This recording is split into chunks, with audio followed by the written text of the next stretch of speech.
Karim from the Upcoming. Such a pleasure to have you here on the red carpet. I was completely obsessed with the first movie. Were you also a big fan? And what was your first thought when you thought you knew you were going to be in the second one? I was a massive fan of the first one. I mean, I was a young man when the first one came out. I was 23, 24.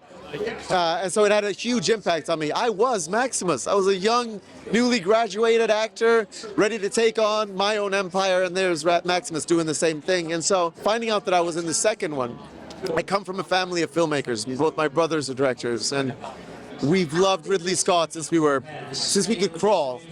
So finding out that I'm gonna be in a Ridley Scott movie, when I got to call my brothers to say, I'm gonna be in a Ridley Scott movie. Yeah, it was a moment. And for people who haven't seen the second one yet, tell us briefly, what can they expect? They can expect an epic saga, fantastic battle scenes, lots of love, longing, and camaraderie, and they can expect a perfect movie.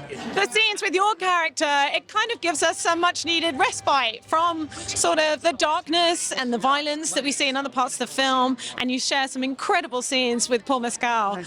So tell us a bit about playing this character, and particularly working alongside Paul. Playing the character, I love that you said respite because that's what I felt. I felt that I wanted to be the person where Paul has all this crazy stuff going on around him. He has all this chaos and madness around him, and at some point he just needs a buddy.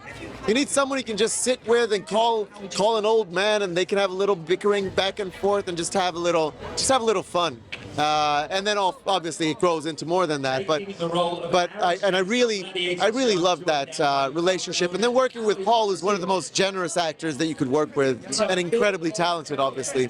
So it's like playing tennis with McEnroe, and you're being reffed by Ridley Scott. It's a pretty good situation to be in. And what do you think is about Ridley Scott that makes him such a special, visionary, masterful storyteller?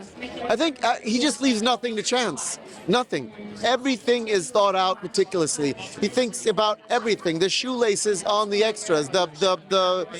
Every detail is a part of his master plan. And then at the end of all that, when he's laid out his plan perfectly, he says, now just go and play in this. Just go and have fun. He's not one of those directors, who yells or who you never feel pressure to perform. He just says, now go. I've done all this. The stage has been set. Have fun.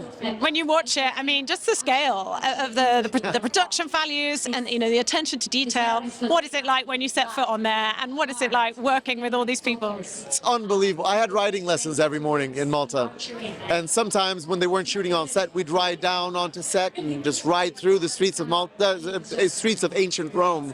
Because they built everything. It's the Colosseum and the houses, and you could get off your horse, walk into the houses, and they'd be furnished. It was just such a complete world that he had built that he made it easy for us, really. And I also love Denzel Washington's performance in this, and I guess kind of your two sides of one coin. He's saying, channel your rage, and you're kind of, advising Lucius to sort of follow a different path. What's it like seeing him play this antagonist? I mean, I had a picture of Denzel Washington on my wall when I was 15 as Malcolm X. Every apartment that I've lived in has had a picture of Denzel Washington. To this day, I have a picture of Denzel next to Sidney Poitier on my wall. It's Denzel Washington, you know what I mean? Like, the reason I'm an actor is because of Malcolm X, where I could look up at his picture and say, wow, someone who looks like me, as a person of color, we can also be on the poster of a movie. So without Denzel, I wouldn't be standing here right now.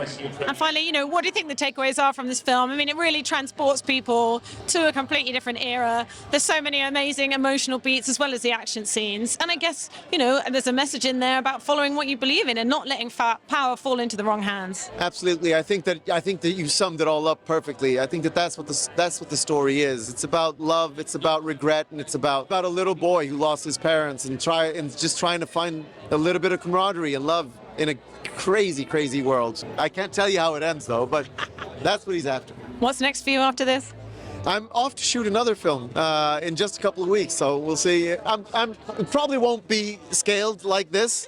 Let's just be frank about that, but it'll be fun nonetheless. Well, treasure this moment. Thanks so much for your time. Congratulations on the film. Nice to meet you. Thank you.